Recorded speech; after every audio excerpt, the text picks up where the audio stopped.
Srak! Bunyi keras itu memecah suasana ruang tengah. Kursi rotan bergeser begitu cepat sampai menggores lantai. Ani menoleh kaget dan melihat Tarno menggenggam perut sambil merunduk. Mas, kenapa kok diam saja? Mas sakit apa? Suaranya bergetar. Tarno tidak menjawab. Bibirnya membuka sedikit, lalu tetes merah mengalir dari sudut mulutnya. Ani membeku beberapa detik sebelum berlari mendekat. Mas Tarno, bangun, dengar aku. Ani mengguncang bahu suaminya. Tubuh Tarno jatuh tersungkur, dadanya naik turun tak beraturan. Bu Sri, Pak Rono, tolong, Mas Tarno kenapa ini? Jerit Ani. Pintu depan terbuka cepat, dua tetangga berlari. Astagfirullah, Ani, ayo bawa ke puskesmas sekarang. Tarno kembali memuntahkan darah lebih banyak dari sebelumnya. Lantai terlihat seperti baru tersiram cairan kental yang gelap warnanya. Ani menjerit dan memeluk tubuh Tarno sambil menahan tangis yang pecah. Cepat, angkat dia, seru Pak Rono. Tubuh Tarno digotong ke mobil bak terbuka di halaman. Ani duduk di sampingnya, memegang tangan yang sudah mulai kehilangan hangatnya. Hembusan angin malam menusuk pipinya. Tapi yang lebih pedih adalah suara nafas Tarno yang pendek dan tidak teratur. Mas, tahan ya mas, kita hampir sampai. Jangan tinggalin aku mas, ucap Ani lirih. Tarno menggigil, lalu satu hentakan keras membuat seluruh tubuhnya seperti terangkat sedikit. Ani menjerit lagi, mas. Mobil berhenti di puskesmas. Petugas berlari, mendorong tandu. Tarno dibawa masuk. Ani tidak diizinkan masuk ke ruang tindakan. Pintu tertutup, menyisakan bau obat dan suara langkah cepat para petugas medis. Beberapa menit kemudian, dokter keluar. Wajahnya serius. Kami sudah berusaha Bu Ani, tapi suami ibu tidak tertolong. Ani seakan kehilangan pendengaran. Bibir dokter terus bergerak, namun rasanya tidak ada satupun kata yang masuk. Lututnya lemas, pandangannya gelap, tubuhnya jatuh terduduk. Tidak, Mas Tarno, Mas belum pulang, anak kita nunggu mas, ucap Ani di antara isaknya. Dokter menunduk. Tidak ada luka dari luar, tapi bagian dalam tubuhnya rusak parah, seperti ada sesuatu yang merontokkannya. Kami tidak bisa jelaskan. Ani menutup mulut, rasa mual naik. Bukan karena bau darah, melainkan rasa takut yang menusuk jantung. Kata-kata dokter terasa aneh, terlalu aneh untuk dianggap kebetulan. Hari pemakaman berlangsung dengan duka yang menutup seluruh rumah. Ani memeluk anaknya yang masih berumur setahun. Sesekali bayi itu memegang wajah ibunya, seakan bertanya kenapa air mata terus mengalir. Sabarlah Ani, kata Bu Sri sambil menepuk punggungnya. Semua ada takarannya. Ani hanya mengangguk. Dalam hatinya ada kehampaan yang sulit dijelaskan. 7 harian mulai berjalan. Rumah Ani tidak pernah benar-benar tenang. Waktu sore berganti malam, namun rumah terasa seperti tidak pernah beristirahat. Pada malam ketiga, Ani mendengar bunyi gesekan dari dapur. Suara piring yang beradu. Ani berdiri, memeluk anaknya yang sudah tidur. Ia melangkah pelan ke arah dapur sambil menahan nafas. Piring di rak bergerak sedikit, seperti ada angin yang menembus ruangan. Padahal semua jendela tertutup rapat. Ani terdiam, tenggorokannya kering. Siapa di sana? Akan tetapi tidak ada jawaban. Piring seketika berhenti dan kini hanya udara dingin yang merayap ke sepanjang dinding. Malam selanjutnya, Ani mencium aroma anyir. Awalnya samar, lalu terasa menusuk. Ia mencari sumbernya. Lantai, meja, pakaian, pojok ruangan, semuanya bersih. Tidak ada apapun yang aneh. Namun aroma itu terus mengikuti sampai ia tertidur. Pada malam berikutnya, tidur Ani terbangun ketika dadanya terasa ditekan sesuatu. Sangat berat. Seperti ada sosok yang berdiri terlalu dekat. Nafasnya tersengal. Siapa di sana? Jangan ganggu aku, gumamnya dengan suara serak. Ruangan terasa hening. Tidak ada angin dan suara serangga. Bahkan detak jam pun seakan enggan bergerak. Ani membuka mata pelan. Dalam remang-remang, ia merasa ada bayangan di sudut ruangan. Tidak jelas bentuknya dan tidak bergerak juga. Hanya berdiri tanpa suara. Ani menutup mata rapat. Air mata keluar begitu saja. "Jangan dekati aku!" Tekanan di dadanya perlahan hilang. Ani berani membuka mata kembali. Sudut itu kosong. Akan tetapi, rasa tidak enak tetap menempel seperti embun yang tertinggal di kulit. Paginya, mata Ani sembab. Bu Sri yang datang membantu memasak tampak heran. "Kamu capek? Atau kamu kurang tidur? Mimpi buruk?" "Wajar sih kalau mimpi buruk. Pikiranmu kan lagi kacau." Ani mengangguk, berusaha percaya. Namun, hatinya tidak setenang itu. 7 harian memasuki hari terakhir kematian sang suami. Rumah ramai sejak sore. Orang keluar masuk membawa makanan. Lantunan ayat suci Al-Quran bergema.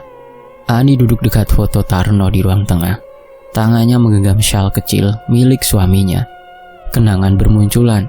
Suara tawa Tarno, cara Tarno menggendong anaknya, dan bagaimana tatapannya selalu lembut setiap melihat keluarga kecil mereka.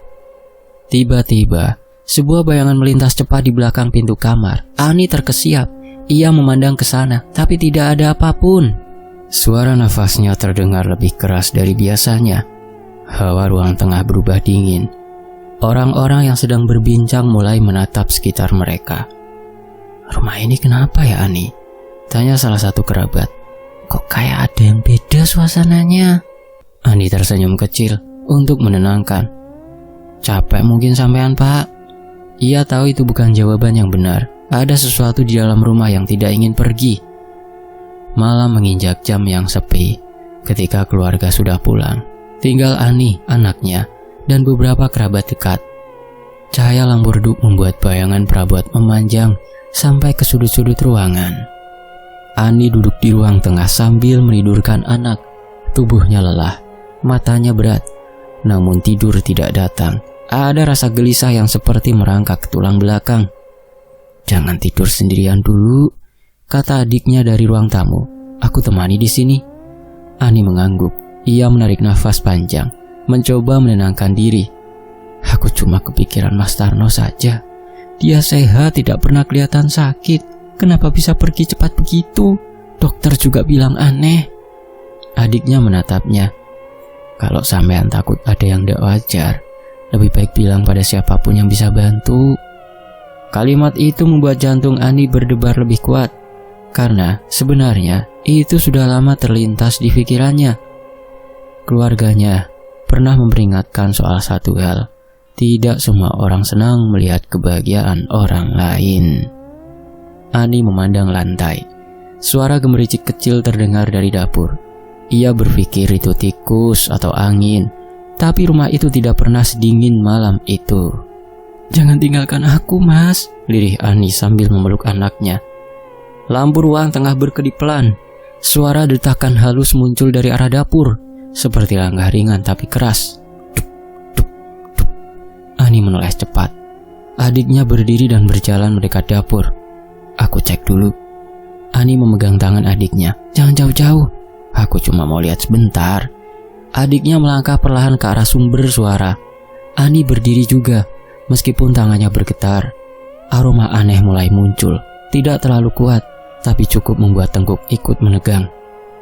Ketika mereka sampai di ambang dapur, suara langkah itu berhenti. Adiknya menyalakan lampu. Ani menyapu pandangan ke seluruh ruangan. Lantainya basah, tidak seperti air biasa. Warna merah kecoklatan menutupi sebagian ubin dekat meja. Ani menutup mulut. "Astagfirullah, ini apa lagi?" Adiknya mundur satu langkah. "Jangan sentuh, ambil kain." Ani menunduk, memandangi bercak merah itu. Bentuknya tidak beraturan. Warnanya gelap seperti cairan yang keluar dari tubuh Tarno di malam ia dibawa ke puskesmas. "Dek, lihat ini." Ani berlutut sedikit. Suaranya serak. Adiknya ingin mendekat, tetapi Ani mengangkat tangan memberi isyarat agar menunggu. Ani menatap bercak itu sangat lama. Nafasnya terputus-putus. Bau anyir kembali muncul, lebih kuat dari sebelumnya.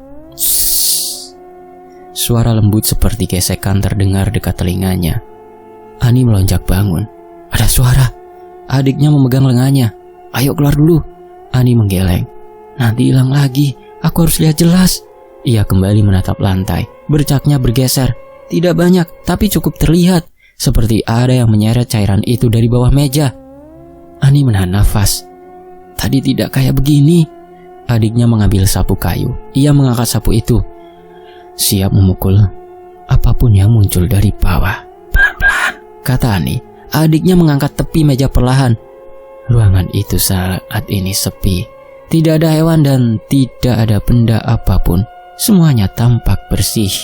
Bercak merah itu hilang. Permukaan Upin terlihat seolah baru dipel. Ani memegang bibir. Lututnya goyah. Tidak mungkin, itu tadi ada. Aku lihat sendiri. Kamu juga lihat tadi. Adiknya terdiam, wajahnya pucat. Bani, ayo kita keluar dulu. Ani memeluk anaknya erat. Punggungnya merinding sampai terasa dingin di tulang. Ia melangkah menuju ruang tengah. Setiap langkah terasa berat. Udara rumah berubah lembab. Lampu kembali berkedip. Ada detakan halus yang perlahan terdengar di sepanjang dinding. Seperti ada yang berjalan mengikuti dari belakang. Ani menoleh cepat, akan tetapi kosong. Namun tubuhnya tahu ada sesuatu di sana. Tidak terlihat, tapi berada di titik yang begitu dekat. Ia memejamkan mata sambil memeluk anaknya lebih erat. Ada suara nafas di telinganya, sangat dekat. Ani membuka mata dengan tubuh yang gemetar. Sudut dapur terlihat gelap, lebih gelap dari bagian rumah yang lain, seolah cahaya enggan masuk ke sana. Mas Tarno, ucap Ani. Apa ini karena sampean atau ada sesuatu yang mengambil sampean dariku? Krap, krap, krap, krap. Bu, itu suara apa itu, Bu? Tanya Dila dengan nada bergetar. Ani memeluk putrinya yang masih duduk di atas kasur tipis di ruang tengah. Nafasnya belum pulih sejak kejadian aneh. Lampu redup di sudut ruangan tampak goyah, seolah ada yang menarik. Tidak ada hembus angin, tetapi ada rasa seperti seluruh dinding bergerak menjauh. Kita aman, ucap Ani seraya menepuk punggung anak kecil itu. Tidurlah. Namun matanya tetap menghadap ke pintu luar. Di balik kayu itu, malam masih menggantung seperti tirai tebal. Ia merasa ada sesuatu yang terus memperhatikannya dari sana. Perasaan itu tidak hilang sejak jasad suaminya dimakamkan. Ani berusaha melepas Dila ke dalam tidur. Lalu duduk termenung sambil menahan gemetar. Pandangannya mengarah ke kardus kecil berisi berkas-berkas suaminya yang belum pernah tersentuh sejak pemakaman selesai. Pikirannya seperti dicekik oleh berbagai tuntutan hidup. Ia kehilangan tulang punggung keluarga, sedangkan kebutuhan anaknya tidak bisa ditunda. 4 bulan sudah berlalu. Setelah menjalani masa iddah, Ani memutuskan harus bangkit. Ia perlu bekerja kembali. Tidak ada waktu untuk larut dalam kehilangan. Ia mengenakan kerudung dengan gerakan lambat, memastikan Dila tetap tidur sebelum mengunci pintu. Langkahnya membawa tubuh letihnya ke sebuah kios kecil tempat ia pernah bekerja sebelum menikah. Udara terasa lembab. Ruko-ruko sepanjang jalan tampak menahan nafas, seperti memandangnya dari kejauhan. Ani menguatkan diri dan berdiri di depan gurat cat mengelupas pintu kios tersebut. Di dalam, Bu Rantini langsung menyambutnya. Kamu yakin sanggup kerja lagi? Tanya perempuan itu sambil menatap dengan ragu. Aku butuh pemasukan, Bu, jawab Ani. Aku harus memikirkan Dila. Bu Rantini mengangguk dan memberikan beberapa arahan singkat. Ani mencoba fokus. Ia menyusun barang, melayani pembeli dan mengatur stok. Perlahan rasa aneh yang menekan lehernya sejak tadi pagi muncul lagi, seperti mata yang mengamati dari balik celah, mengikuti setiap geraknya. Ketika ia memindahkan karton tepung ke rak, terdengar suara berat dari belakangnya. Lama sekali kamu kembali. Aku kira kamu tidak bekerja di sini lagi. Ani menegang. Suara itu mengalir masuk ke telinga seperti ingatan yang seharusnya terkubur. Perlahan ia menoleh.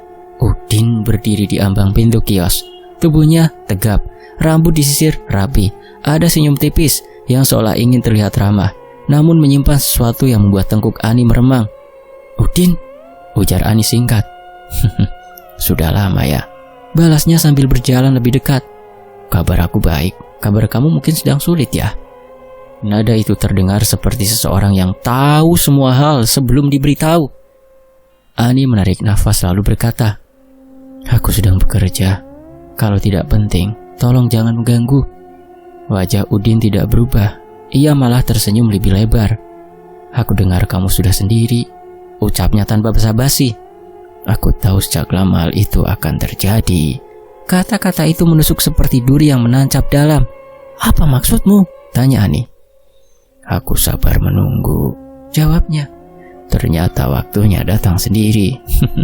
"Sekarang tidak ada alasan bagi kamu menolak aku lagi." Suara Udin tidak meninggi, namun ada tekanan yang terasa jelas. Ia mendekat hingga jarak mereka hanya beberapa langkah. "Aku serius," lanjut Udin. "Aku ingin melamar kamu. Aku ingin mengurus kamu dan anak kamu. Kehidupan kamu akan beres kalau kamu ikut aku." Ani menahan nafas. Tangannya sedikit bergetar saat memegang kardus kecil di rak. "Aku tidak tertarik," ucapnya tajam. "Kita sudah selesai sejak dulu. Tidak ada yang perlu dibahas lagi." Senyum Udin hilang seketika. Ekspresinya berubah seperti seseorang yang baru saja ditampar rak. Rahangnya mengeras, matanya menegang. Ada kilatan marah yang muncul tiba-tiba. "Begitu cara kamu bicara sekarang?" desis Udin. Ani tidak menjawab. Bu Rantini memanggilnya dari arah kasir. Ani segera bergerak ke sana, meninggalkan Udin yang berdiri seperti patung dengan gurat penuh amarah. Saat lewat di sebelahnya, Udin tidak menyingkir. Ani menggeser tubuh sedikit untuk menghindari sentuhan. Jarak itu tetap memberi rasa aneh, seperti ada udara yang mengelilingi tubuh Udin dan menekan ruang di sekitarnya. Udin menatapnya tajam sebelum berkata lirih, "Kamu lihat saja. Kamu pasti butuh orang seperti aku." Kalimat itu terasa seperti ancaman yang dibungkus ucapan manis. Ia lalu pergi tanpa salam. Punggungnya tampak kaku. Langkahnya seperti dipaksa oleh sesuatu yang ia tahan di dalam dirinya. Ani menelan ludah. Tidak ada orang di kios yang benar-benar paham apa hubungan Ani dan Udin dulu. Hanya keluarganya yang tahu latar belakang keluarga Udin. Dulu, ketika Ani memutuskan hubungan dengan Udin, ibunya pernah berkata pelan bahwa keluarga laki-laki itu memegang sesuatu yang tidak semua berani sentuh. Ani mengingat wajah ibunya yang khawatir kala itu. Ia tidak percaya sepenuhnya, namun perasaan aneh selalu muncul ketika bertemu Udin, semacam tekanan yang sulit dijelaskan. Sepulang bekerja, jalan kecil menuju rumah terasa lebih sunyi dibanding hari-hari lain. Ada suara gesekan daun kering yang tidak selaras dengan angin malam. Ani memeluk tasnya erat. Rumahnya terlihat gelap kecuali lampu kecil di teras.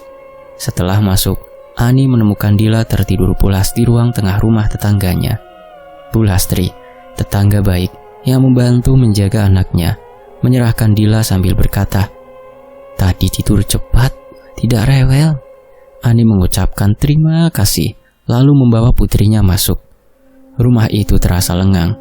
Setiap sudut menyimpan bayang-bayang yang tidak mau beranjak. Ketika malam semakin larut, rasa aneh muncul lagi. Ani sedang mengganti pakaian Dila ketika terdengar suara lembut menyeret kerikil di halaman depan. Krip, krip, krip. Ia menahan nafas. Suaranya tidak panjang, tapi cukup untuk membuat seluruh bulu kuduknya berdiri. "Bu," Dila menggumam setengah sadar. "Ada orang." Ani langsung meraih tubuh kecil itu dan menyelimuti dengan benar. Ia menutup mulut anaknya dengan pelukan hangat tanpa menakuti. Ani kemudian meraih lampu kecil dan berjalan perlahan ke ruang depan. Langkahnya lembut, hampir tidak mengusik udara. Jika ada sesuatu di luar, ia tidak ingin menarik perhatian. Ia berhenti di depan pintu. Suaranya hilang, hanya detak jantung sendiri yang terdengar keras.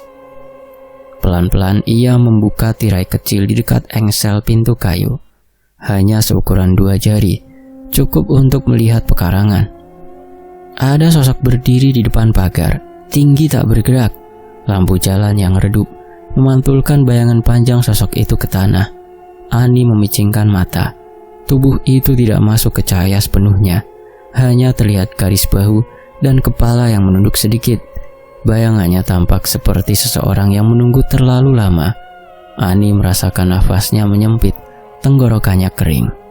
"Saya tahu itu kamu," ucapnya pelan, entah pada siapa. Sosok itu tidak bergerak sedikit pun, seperti tidak berniat pergi. Ani menutup tirai lagi dan menahan diri untuk tidak membuat suara. Ia berjalan mundur ke kamar sambil memeluk Dila. Gadis kecil itu meringkuk dalam pelukan. Hening kembali turun seperti tirai besar. Dok, dok, dok. Ani membeku. Sumber suara itu berasal dari jendela kamar Dila. 3 ketukan jelas, tidak keras, tapi cukup untuk menusuk jantung. Ani menatap jendela itu tanpa berani mendekat. Tidak ada angin dan tidak ada ranting yang menyentuh. Tidak ada binatang yang memanjat. Jendela itu berada cukup tinggi dari tanah. Ketukan itu terdengar seperti undangan. Tok, tok, tok. Ani menggenggam bahu Dila dan menahan nafas. Ruangan terasa mengecil. Udara berubah padat seolah mendorong dirinya ke dinding. Hingga malam pun tiba. Dila sudah terlelap, dan suara itu kini menghilang. Saat itu Ani mencoba untuk keluar dan duduk di ruang tengah. Beberapa hari sudah berlalu sejak pertemuan dengan Udin. Ani merasa ada yang tak beres dengan tubuhnya. Sang ibu datang menemani Ani dan Dila. Wanita itu tak tega jika Ani harus tinggal sendiri dan merawat anaknya. Krak, prak, prak, prak, prak. Suara itu mengguncang ruang tengah, seperti ada benda keras dijatuhkan dari langit-langit. Aku gak kuat, tolong bantu aku. Ani memegangi dinding. Nafasnya tersengal. Kulit di lengan terlihat kebiruan seperti memar baru. Tubuhnya bergetar seolah ada sesuatu yang mendorong dari dalam. Hawa di sekeliling terasa tebal. Cahaya lampu menguning tak stabil. Bergerak pelan ke kanan lalu ke kiri, seperti sedang mencoba kabur dari sesuatu. Suara detak jam terdengar lebih keras sampai menusuk telinga. Nafas anaknya yang tertidur di kamar kecil dekat dapur terdengar pendek dan tergesa, seolah mimpi buruk mencoba menjeratnya. Gerakan Ani lemah, lutut nyaris tak kuat menahan berat tubuh. Sisa rasa dingin dari pembukaan masih menempel di udara. Kamu kenapa, Ani? Katakan ke ibu, jangan diam begini. Suara ibunya terdengar panik dari kamar depan. Langkahnya cepat, sandalnya menyeret lantai saat berusaha mendekat. Ani ingin menjawab, tapi lidah berat seperti ditempel beban. Suara dalam dadanya bergerak naik, menekan tenggorokan. Perutnya mual, udara terasa pahit. Tiba-tiba tubuh Ani tersentak. Suara muntah terdengar keras. Sesuatu keluar dari mulutnya. Benda kecil, keras, jatuh ke lantai. Bentuknya tidak jelas, kasar, seperti serpi hitam yang mengeluarkan aroma busuk.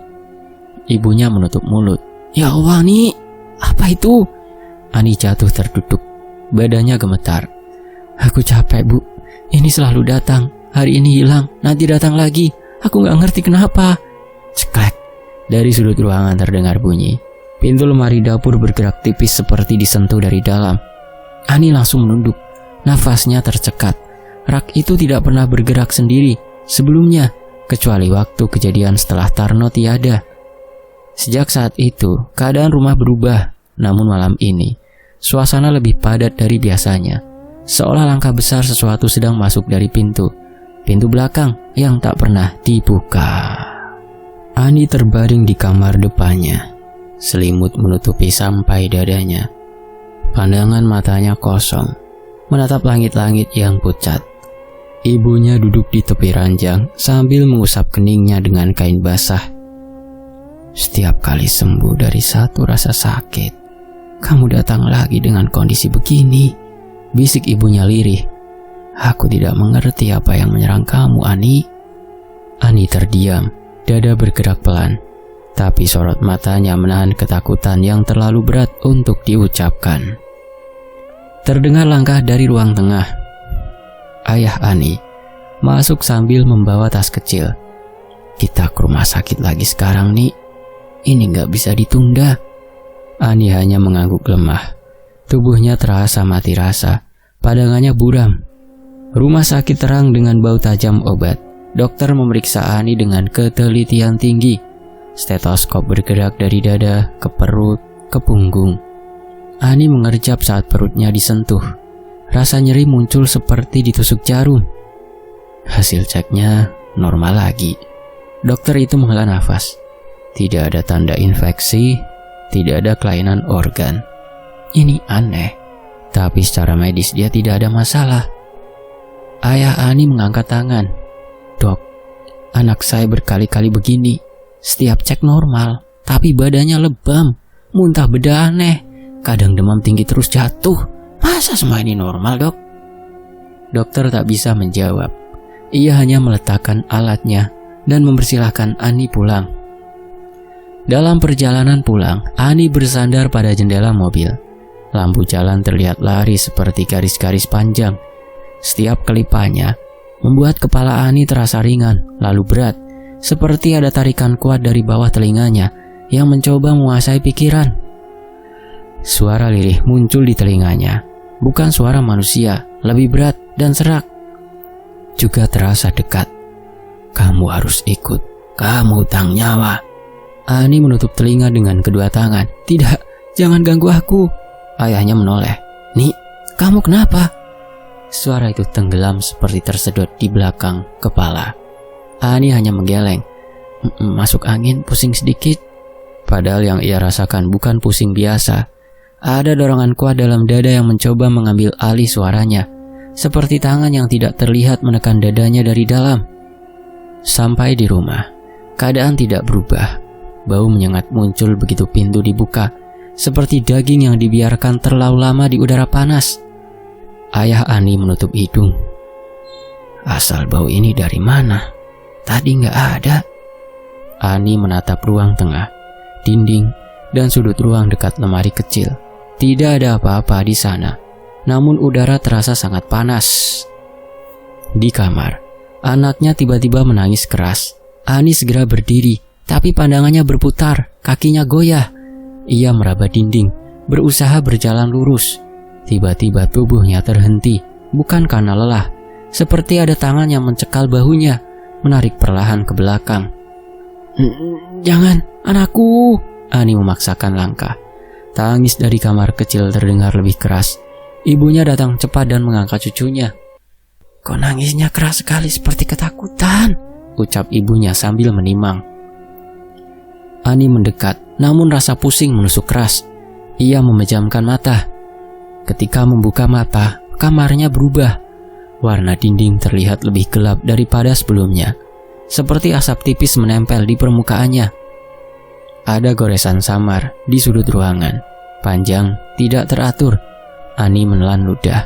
Ia tidak tahu kapan goresan itu muncul. Anaknya berhenti menangis tiba-tiba dan menatap arah belakang Ani dengan tersenyum lemah. Ibunya memandang ke arah yang sama. Dia lihat apa nih? Ani perlahan menoleh. Tidak ada siapapun di sana, hanya dinding dan bayangan lemari. Namun hawa di belakang tubuh Ani terasa dingin, seperti bisa menusuk tulang. Malam meluas dengan langkah lembut, tapi di dalam rumah Ani, waktu terasa seperti menahan diri. Detik demi detik bergerak berat, menambah tekanan pada dada setiap orang di dalam. Ani sudah terbaring lagi, matanya memandang langit-langit, tapi kesadarannya terasa seperti ditarik naik turun, tidak pernah stabil. Ayah dan ibunya duduk di ruang tengah, mengawasi dari jauh. Tiba-tiba Ani menggeram rendah. Bulu kuduk ibunya berdiri. Nih, ibunya masuk. Ani membuka mata cepat. Sepasang mata itu tidak seperti biasanya. Terlihat gelap, pekat, setengah kosong. Ibunya mundur selangkah. Ya Allah. Ani duduk dengan gerakan kaku. Bibirnya terbuka, tapi suara yang keluar bukan miliknya. Kalian halangi aku. Kalian halangi jalanku. Ayah Ani berlari masuk. Astagfirullah Ani, sadar. Tubuh Ani tersentak keras. Punggungnya melengkung. Nafasnya terdengar tercekik. Lalu tiba-tiba ia terjatuh ke kasur dengan suara berat. Ayah Ani menggenggam bahunya. Tolong dengar kami. Sadar nih, sadar. Ani tidak menjawab. Matanya bergerak tidak fokus. Tangan kirinya menegang seperti sedang memegang benda padat, padahal tidak ada apa-apa. Pagi hari terasa mati. Rumah sunyi, tapi tidak tenang. Tidak ada burung, tidak ada angin, tidak ada suara motor lewat. seolah rumah itu dipisahkan dari lingkungan. Ayah Ani menelpon seorang ustadz yang dikenal di daerah itu. Ustadz datang setelah siang mendekati sore. Tubuhnya kurus tapi wajahnya tenang. Ucapannya pelan namun tegas, dan dari cara pandangnya langsung ke sudut ruang. Tampak ia bisa merasakan sesuatu yang orang lain hindari untuk sebut. "Mana Ani?" tanyanya. Ibunya menunjukkan kamar. Ani sedang duduk di sudut ranjang. Rambutnya kusut menempel di pipi, bibirnya pucat. Saat Ustadz masuk, tubuhnya bergetar kecil seperti tidak suka lampu dinyalakan. Ustadz duduk di kursi kecil. "Aku mau bantu, tapi tolong, Ani, kamu harus buka hati kamu dulu ya." Tidak ada jawaban. Ustadz mulai membaca ayat. Suaranya lembut namun tegas, seperti memotong udara di sekitar. Ani tiba-tiba menggeliat.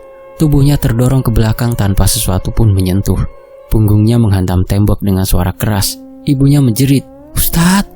"Biarkan Bu, jangan dipegang," suruh Ustadz. "Biarkan prosesnya jalan." Ayah Ani memegang lengan istrinya agar tidak mendekat. Ani mengeluarkan teriakan panjang. Suaranya berubah menjadi parau. Kata-katanya tidak jelas, seperti bahasa yang tidak ia kuasai. Bola matanya bergerak cepat. Ustadz menaikkan suara bacaannya. "Kamu bukan miliknya. Kamu bukan milik siapapun. Lepaskan tubuh ini." Ani terangkat sedikit dari ranjang. Ustadz meraba udara di depan wajah Ani dan berkata pelan, "Gangguan ini bukan dari penyakit. Tubuhnya dikunci." Ayah Ani menelan ludah. "Siapa yang melakukan ini, Ustadz?" Ustadz menggeleng pelan. "Aku belum bisa sebut. Aku hanya tahu orang ini punya pengetahuan yang cukup jauh dan niatnya berat." Ani menjerit lagi, lalu mendadak terdiam. Detik itu, ruangan terasa sangat dingin. Sehari berikutnya, kondisi rumah berubah drastis. Semakin hari, rumah ini terasa sempit. Bau busuk muncul lalu hilang. Anak Ani sering menatap sudut kosong dan tertawa sendiri. Keluarga tidur tidak tenang. Piring bergeser tanpa angin. Pintu bergerak tipis. Lampu sering kedip perlahan. Puncaknya terjadi ketika Ani terbangun dengan tubuh gemetar. Nafasnya berat. Ia memegang kepala dan mencoba duduk. Di atas lemari besar, sesuatu bergerak. Ani mendongak. Seorang wanita duduk di sana. Rambutnya kusut panjang, matanya melotot lebar. Kulitnya retak di beberapa bagian. Sosok itu menatap lurus ke wajah Ani dengan nafas pendek yang terdengar seperti geraman. Ani menjerit keras. Tubuhnya tersungkur ke lantai. Ibunya berlari masuk. "Apalagi Ani?" Ani menunjuk ke atas lemari sambil menangis. "Bu, di atas ada yang duduk di sana, Bu." Ibunya menatap, namun hanya melihat bayangan lemari. Ani kehilangan tenaga dan pingsan. Teriakan warga datang dari luar rumah saat malam itu merapat. "Lihat itu, api, api!" Orang-orang berlari menuju pagar belakang rumah Ani. Suara langkah mereka bergema, tak beraturan. Ayah Ani membuka pintu belakang untuk melihat. Di langit gelap, sebuah bola api besar meluncur turun seperti dilempar dari kejauhan. Warnanya merah pekat, menyala kuat, dan menimbulkan suara mirip desis panjang. Bola itu jatuh di tanah belakang rumah dan terpental sedikit sebelum padam mendadak, seperti disiram air dari arah yang tidak terlihat. Warga berteriak ketakutan, sebagian mundur, sebagian membaca doa keras-keras. Serak, serak. Suara itu berasal dari balik pintu kamar Ani, seolah sesuatu menggesek lantai dengan tenaga yang tidak tepat. Lampu di lorong bergetar lembut. Udara bergerak tanpa arah. Setiap detik seperti menunggu sesuatu runtuh. "Bu, jangan dekat-dekat!" teriak adik Ani dengan nafas cepat. Ibu Ani menghentikan langkahnya, tetapi tangannya tetap bergetar di udara, seolah ingin menarik gagang pintu yang terguncang itu. Dari dalam, terdengar dentuman keras seperti ada tubuh dilemparkan. Suara Ani menyusul, berubah berat, melengking. Tidak lagi terdengar seperti suara seseorang yang dikenali. "Ani, jawab ibu nak, jawab." Wah, jeritan itu memecah lorong rumah. Rumah tetangga menutup pintu rapat-rapat. Tidak ada yang bergerak, meskipun semua orang tahu suara itu pasti terdengar hingga ujung desa. Dari halaman, Ustadz memanggil dari kejauhan, "Jangan buka pintu itu dulu." Beberapa warga yang sejak kejadian bola api tadi berkumpul kembali berlari mendekat. Mereka menahan bahu ibu Ani agar tidak memaksa masuk. Di antara kerumunan, suara helaan nafas berat terdengar satu demi satu. Tidak ada percakapan, hanya tatapan cemas yang saling menyambar. Lorong rumah Ani seperti terlempar ke pusaran lain. Semua terasa bergoyang halus, seperti udara kehilangan daya tumpunya. Tok tok tok. Pintu kamar Ani ditendang dari dalam. Gagangnya terangkat, lalu terhempas ke bawah. Kayu bergetar hebat seperti hampir patah. Ibu Ani memejamkan mata. Tubuhnya lemas dan jatuh ke pelukan kakak Ani. "Ustadz, tolong anak saya." Ustadz maju perlahan. "Kita sudah tidak bisa menunggu," katanya dengan lirih. Ia mengangkat kedua telapak tangan dan mulai mengucapkan doa. Warga menunduk. Gerakan kecil kepala mereka mengikuti irama kalimat-kalimat yang keluar dari mulut Ustadz. Saat kata pertama meluncur, lampu ruang keluarga meredup seperti diselimuti kabut pekat. Suara dari dalam kamar Ani berubah. Tidak lagi hanya jeritan. Ada tarikan nafas yang melengking dan keras, seolah paru-paru Ani dipaksa bekerja lebih dari kapasitasnya. Krauk! Pintu kamar retak panjang. Debu kayu berhamburan ke udara. Kakak Ani menjerit panik. Dia bisa patahkan pintu itu. "Ustadz, cepat!" Ustadz menegakkan tubuh. "Jangan hentikan doa. Kita harus tahan sampai pintu itu terbuka dari arah kita." Warga yang memegang bau ibu Ani berusaha melindungi, tidak berani bergerak. Suara di dalam terus berubah. Setiap kali Ani mengerang, lantai seakan menahan getaran. Dari balik pintu, Ani terdengar memanjat sesuatu. Suara gesekan cepat. Tubuhnya menghantam dinding. Lalu, suara tumit menghantam lantai. Tekanan udara di lorong menguat. Rambut beberapa warga terangkat tipis. "Dia memanjat lagi," seru adik Ani. "Tahan pintunya," seseorang berteriak. Akan tetapi, tidak ada yang berani menyentuh. Semua tahu tenaga Ani bukan lagi tenaga Ani. Orang sekecil itu tidak mungkin bisa membuka pintu setebal itu dengan kekuatan kakinya sendiri. Namun, hentakan-hentakan dari dalam seolah datang dari seseorang yang jauh lebih besar. Ustadz memejamkan mata. Nafasnya perlahan. Suara doanya makin rendah, tetapi mantap. Cahaya lampu meredup setiap ia menyebutkan nama-nama tertentu. Dinding ruang keluarga mengeluarkan bunyi gemertak, halus, seperti sedang menahan tekanan dari dalam tanah. Pintu kamar kembali terangkat beberapa inci. Ibu Ani menjerit, "Jangan biarkan dia keluar dalam keadaan begitu." Akan tetapi, pintu itu justru bergerak makin kencang. Sesuatu menghantamnya dari dalam dengan kekuatan besar. Engselnya berderit sangat kencang. Saat itu, seorang warga di belakang rumah menunjukkan wajah pucat. "Ada cahaya lagi di halaman belakang," katanya terbata. Anak kecil tetangga yang digendong ibunya menangis keras. Beberapa warga mulai mundur. Ustadz membuka mata. "Fokus di sini, jangan lari." Namun suara dari halaman belakang tidak menunggu permintaan siapapun. Cahaya merah menyapu cepat di luar. Udara panas menerobos masuk lewat celah ruang keluarga. Tanah bergetar, seperti ada sesuatu besar menimpa tanah di belakang rumah. Dua warga yang berdiri paling dekat dengan pintu belakang jatuh terduduk. Yang lain panik. Hanya Ustadz dan keluarga Ani yang tetap bertahan. "Dia datang lagi," gumam seseorang dengan suara bergetar. Pintu kamar Ani retak lebih lebar. Dari celah itu terlihat sepasang mata Ani. Matanya tidak fokus, melebar, seolah melihat sesuatu yang tidak ada di depan pintu. Tetapi ada jauh di atas kepala orang-orang yang menunggu di luar. "Ani!" Suara ibu Ani pecah. Ani menggeram pelan, bibirnya bergerak seperti gumaman tanpa arti. Ia menundukkan kepala, lalu mengangkatnya cepat. Rambutnya terhempas ke depan. Tubuhnya seperti kehilangan kendali, tapi bergerak dengan tenaga tidak wajar. "Buka saja pintunya!" Seorang warga berteriak panik. "Tidak," Ustadz mengangkat tangan. "Biarkan terbuka dengan sendirinya. Kalau kalian sentuh, kalian bisa terseret ikut." Ani meraih gagang pintu dari sisi dalam. Tangannya bergetar. Tulang-tulangnya terlihat menonjol, seperti menahan beban berat. Gagang berputar lambat. Engsel berderit. Setiap detiknya terasa seperti ada dua kekuatan tarik-menarik di balik pintu itu. Lalu, pintu terbuka sedikit. Cahaya dari lampu lorong menyerot wajah Ani, dan di belakangnya sesuatu berdiri. Sesosok wanita berambut kusut panjang. Wajahnya tidak jelas. Tubuhnya condong ke depan, seolah memeriksa leher Ani, seperti seseorang yang sedang menunggu waktu tepat untuk mengambil sesuatu yang berharga dari gadis itu. Sosok itu terlihat oleh semua warga yang berdiri paling depan.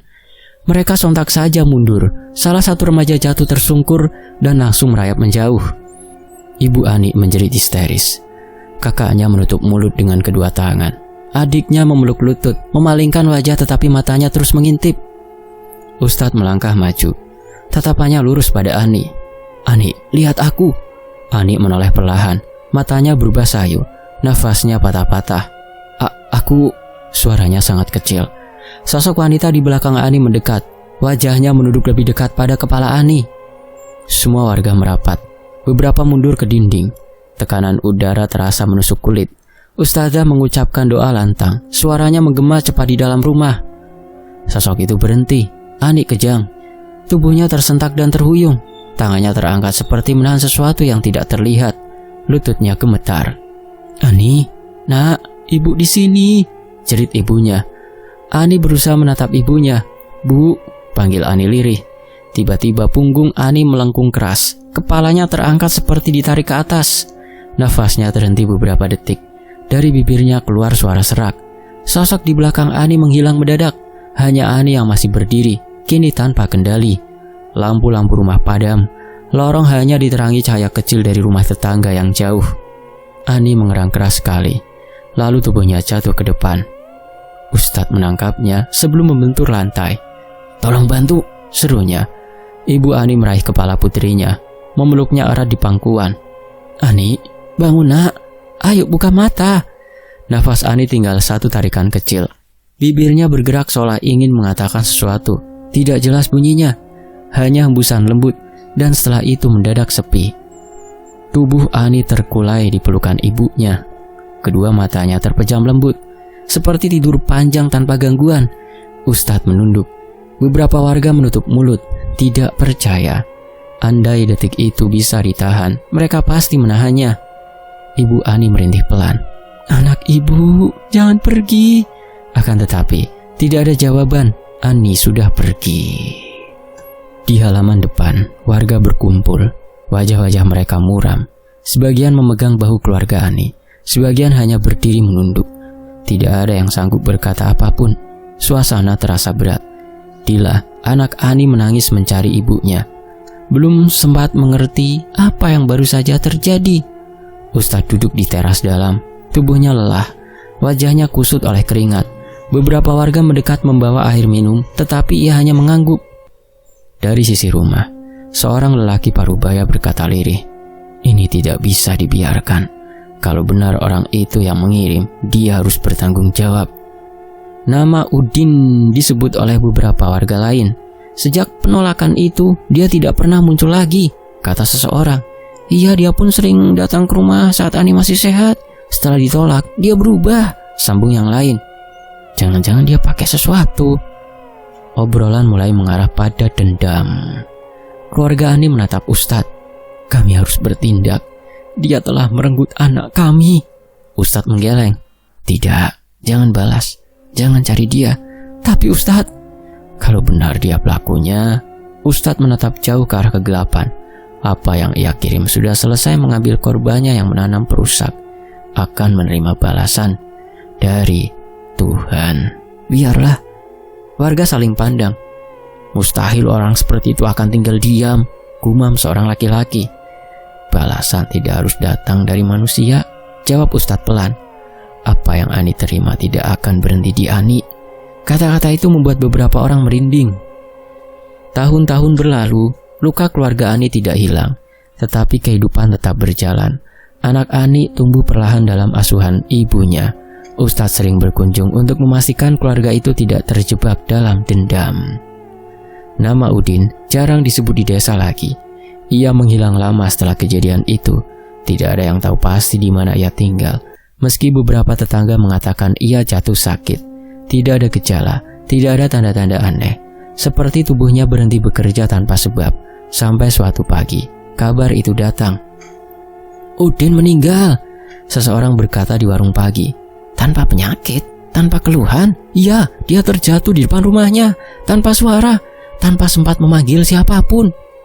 Warga yang pernah melihat bola api malam itu saling menatap dengan wajah pucat. Tidak ada suara kemenangan, tidak ada yang merasa lega. Mereka rasakan hanya dingin di punggung.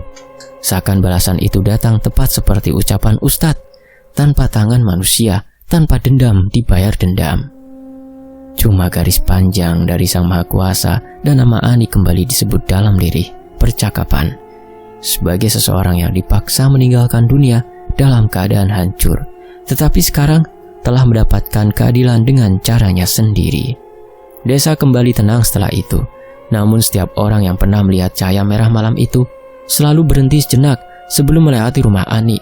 Ada sesuatu yang tertinggal di sana, bukan sosok, bukan gangguan, lebih seperti peringatan bahwa ada hal-hal yang tidak bisa dipaksakan dan ada akibat yang tidak bisa dihindari.